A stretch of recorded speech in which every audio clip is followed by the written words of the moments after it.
Previous டிஎன்பிஎஸ்சில கேட்ட இன்னொரு question பாருங்க. Find the value of X. எக்ஸோட வேல்யூ ஃபைண்ட் பண்ணணும்.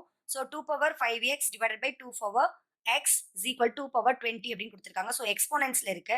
ஸோ இதுக்கு நமக்கு ஃபார்முலா என்னன்னா a power m by a power n is equal to a power m minus n அப்படிங்கிறது நமக்கு ஃபார்முலா தெரியும். ஸோ இங்கே எல்லாமே வந்து என்ன இருக்கு? 2 அப்படிங்கிறது தான் இருக்கு. ஸோ நம்ம என்ன எழுதிக்கலாம் அப்படின்னா 2 power 5x minus x is equal to 2 power 20. So நம்ம எப்படி எழுதுவோம்? ஏன்னா டிவிஷன்ல இருந்ததுன்னா மைனஸ் பண்ணணும். இதே மல்டிப்ளைல இருந்ததுன்னா பவர்ஸை நம்ம ஆட் பண்ணுவோம். ஸோ என்ன பண்ணலாம் அப்படின்னா நம்ம பவர்ஸ் மட்டும் எடுத்துக்கலாம். எக்ஸ்போனன்ட்ஸ் பாருங்க. 5x minus x is equal to 20. அப்போ இங்க எக்ஸுக்கு முன்னாடி ஒரு நம்பர்ல என்ன 1 இருக்குன்னு அர்த்தம். ஸோ 5xல இருந்து ஒரு எக்ஸை மைனஸ் பண்ணோம்னா 4x is equal to 20.